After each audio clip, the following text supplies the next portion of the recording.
Hello, everyone. It's Rory Miller here.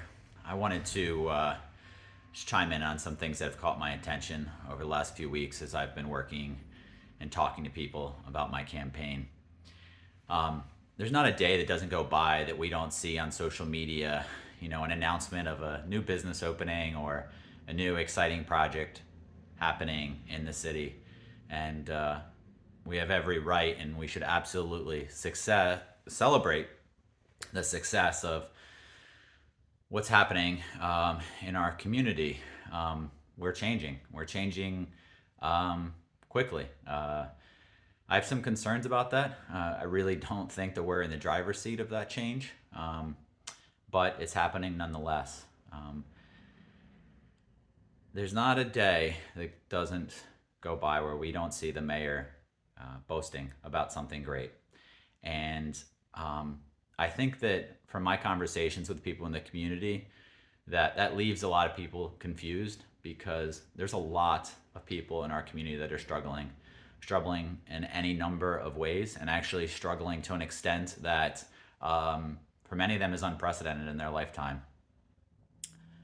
Over the last 10 years, the price of housing has gone up 89% in East Providence. Over that same period of time, 10 years, the median income for East Providence residences has risen 13%. That's put tremendous strain on our community.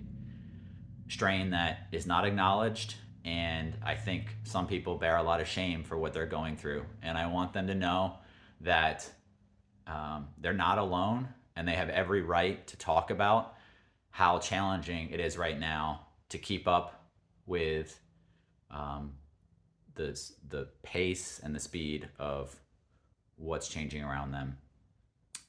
There was a comment that our mayor made on a member of our community's Facebook post, and that comment was, "If it makes you feel good to beat up on me, then by all means, beat up on me. But you should know that I'm not responsible," quote unquote. No, the mayor cannot swing a hammer. No, the mayor cannot work with lenders. No, the mayor cannot do the physical work of improving the city for all of our existing community members. But the mayor is the captain of this ship. The mayor sets the course for where our leaders, our members of the community, whether it be the small business members of the community or the banks that participate in our growth, he sets the tone for that conversation. And he also lays down the agenda. He quite literally has the ability to highlight certain issues, to highlight an issue like, for example, 2016, our crisis hotline for homelessness was getting 7 to 9 calls per week. Now they're getting 2 to 3 calls per day. That's almost a 3-fold increase in the number of people calling because they're on the verge of homelessness in our community. Not some far-flung community, our community, East Providence. That's a huge problem, and I think it's time that we acknowledge the severity of that problem. I look at, I had a friend that had a business on Waterman Avenue, a restaurant. He was very proud of that restaurant. Matter of fact, he put his name on that business because he was so proud of it. He struggled like we did through the pandemic to keep his doors open, to keep his staff employed. And he did have some success initially doing that through some innovative approaches he took to staying open.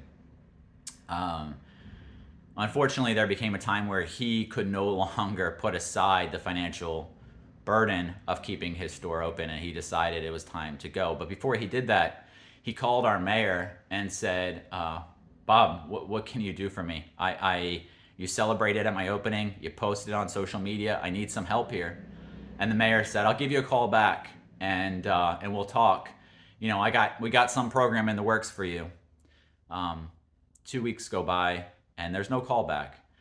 And the gentleman called Mr. DaSilva, left a message for him at the office, didn't get a call back.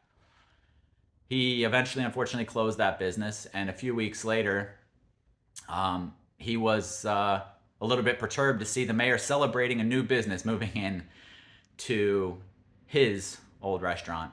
And again, congratulations to that new business owner. But guys, we have to acknowledge the severity of what we're putting people through.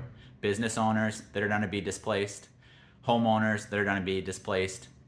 It's the mayor's job to set plans in motion that can actually start turning this crisis around and putting some mechanisms in place to allow the residents of East Providence to stay in their homes, to allow their families to stay here for another generation. The value of real estate is projected to go up another 16% this year. That's fantastic for some in the community, but for the vast majority of our community, that's going to be devastating. There's tools that are there. I would urge you, reach out to your leadership, reach out to the council, reach out to our mayor and say, I don't want to see someone being patted on the back on social media. I want to see somebody that's demonstrating that they understand what they're doing. They understand the severity of the problem, and they're not waiting for other people to come in and fix the problem. They have a plan and they're prepared to execute it. I am someone who has a demonstrated track record of when I say I'm going to do something, we do it. We committed to revitalizing abandoned buildings in our community, Riverside Square, and we've been executing that plan day in and day out for the last 6 years. You can walk down the main square in Riverside today and you can see evidence of what that hard work has created. Not just for myself and not for my family to enjoy, but for all families in East Providence to enjoy. And there's no reason why we can't do more of it. We've been marching up a hill against a regulatory infrastructure that works against the best efforts of us to continue improving our community. It does not have to be that way. Someone has to take responsibility, someone has to take leadership, and someone needs to start demonstrating that they actually can do the job. I'm sorry for being a little impassioned here. It's really hard to sit down in front of members of the community telling you that they're going to lose their home. It's really hard to sit down in front of business owners who are telling you that they're asking for help, that the status quo isn't cutting it, and that they're going to have to go. That's really hard. So it's time to wake up, East Providence. It's time to get angry. It's time to take the task seriously. Change needs to happen.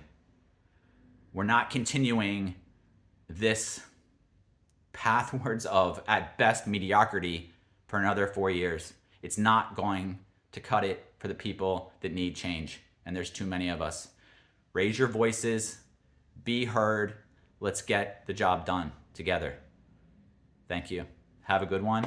If you guys can attend our event tonight at the local, they're graciously hosting a candidate meet and greet.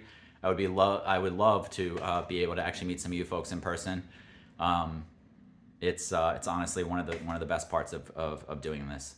So you guys have a good one. Enjoy this beautiful day now. The clouds have passed, and I look forward to having honest conversations with you about getting real work done in East Providence. Have a good one.